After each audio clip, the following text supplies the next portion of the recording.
All right, here with reaction, Pacific Palisades homeowner who still has not had his home rebuilt, Greg Champion, and California Republican gubernatorial candidate, our old friend Steve Hilton is with us. Mr. Champion, here we are over 10 months later. How many homes in the area have been rebuilt, and have you been able to get a permit to rebuild your home? Sean, thanks for having me on tonight. Watching those clips of those two just horrible leaders in Newsom and Bass just infuriates me. So I would say I've driven around the neighborhood a few times, and there's not one single home built 100%. There's a few homes here and there.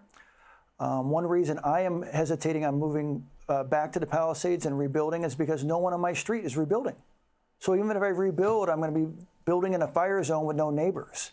And I spoke with two very well-known general contractors today in terms of permits. And I said, hey, tell me about the permit system. He says, she talked a good game. You know, President Trump came out right after the fires and basically put his finger in her chest and said, hey, get these permits through fast. And she's all talk and no action. They are in the same, people have to go through the same hoops and jump through the hoops to get the permits as they did before. There's no additional staffing. And, you know, the build back in the Palisades is very, very slow at this time. How many homes would you say, as you drive through your neighborhood, have been rebuilt? Like I said, Sean, I don't think there's one single home that has been finished in the 10 months. That would have been an extraordinary I was told feat. there was one, but that they had their permit ahead of time. They were going to do a rebuild anyway. Maybe that's from a the friend of one mine. Lone soldier out of thousands of houses, you know. These fires were catastrophic to this beautiful neighborhood we know as Palisades. People moved out of state. They moved to Texas. They moved to Montana. They moved to Tennessee. They're done with California because of the mismanagement. You said it earlier. They mismanaged this fire before January 7th. They mismanaged it during the January 7th and beyond. And they certainly have mismanaged and miscommunicated aftermath.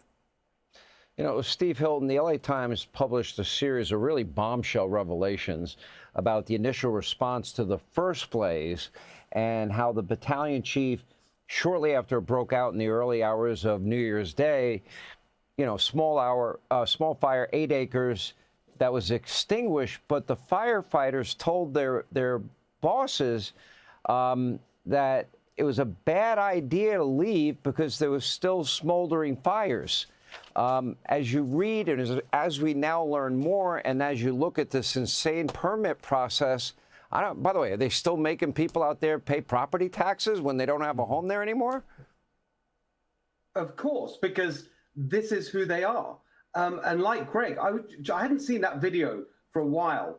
I mean, that is a disgrace from Karen Bass. She should have resigned the next day to show up in a city that is reeling from that disaster and to have such contempt for people. What a disgrace she is. And that video of Gavin Newsom, by the way, that mom there, Rachel Darvish, she's now working with me on my campaign to bring change to California, specifically on the permits. The reason that nothing's happening is captured in a quote from Karen Bass from months ago. She did this big press conference announcing she's streamlining permitting. This is what she actually, so the post that she put out said, I've just signed an executive order streamlining permitting to rebuild LA. I watched the actual video. This is what she said.